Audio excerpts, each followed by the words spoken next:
कैसा हाल है तुम्हारा, हो कैसे वतने में तुम, कौन बढ़ाए तुम्हारे,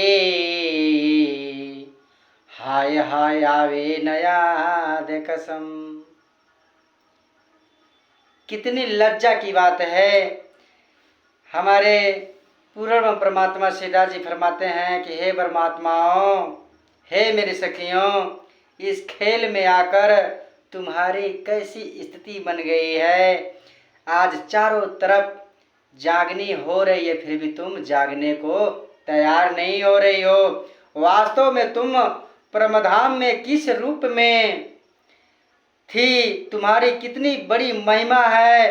बड़े खेद की बात है कि अब भी तुम्हें अपने धनी की स्मरण नहीं होता है। कितनी शर्म की बात है। बोले श्री प्राणनाथ प्यारे की जय।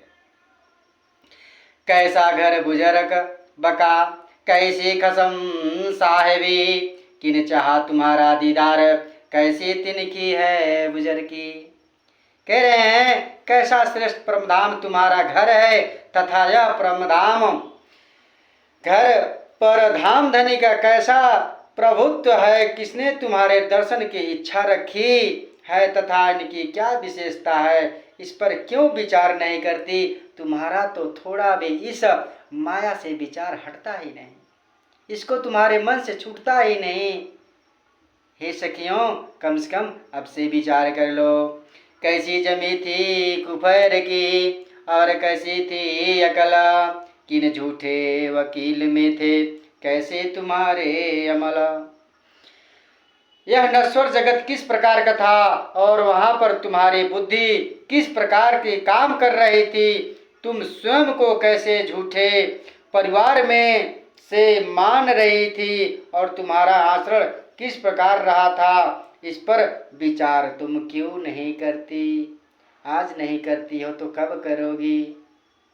हे परमात्माओ, अब से तुम चेत करो। अब कैसा सहूर है तुमको, पाई कौन सा होवत, किन वकील में थे अब, कैसी राखत हो निस्वत।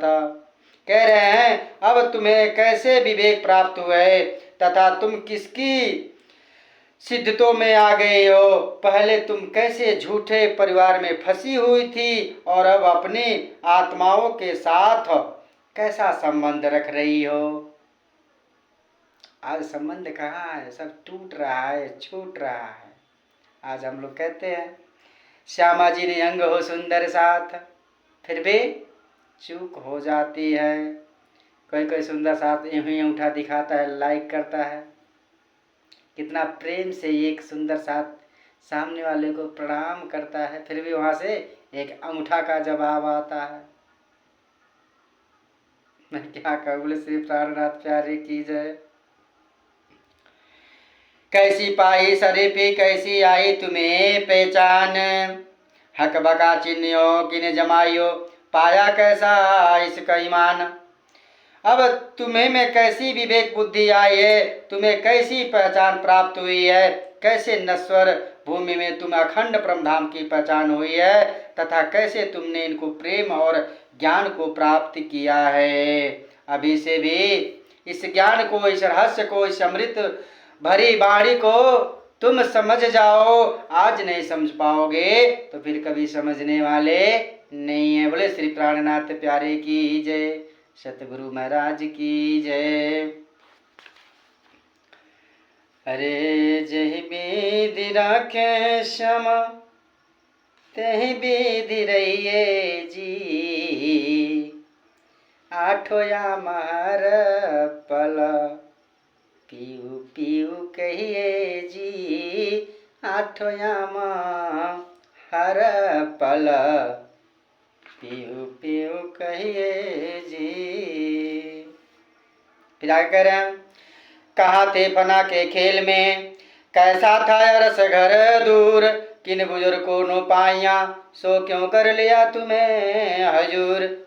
कह रहे हैं इस नश्वर खेल में तुम कहाँ थी, और तुम्हारा घर परमधाम कितना दूर लग रहा था। कोई भी महानुभाव जिनका प्राप्त नहीं कर सके, ऐसे प्रब्रह्म ने तुम्हें कैसे अपने चरणों में ले लिया है। बोले श्री प्राणनाथ प्यारे की जय। ये बहुत भाग्य की बात है कि हम लोग श्री जी से जुड़े हुए हैं और उन्होंने हम लोगों को गले से लगाया हुआ है।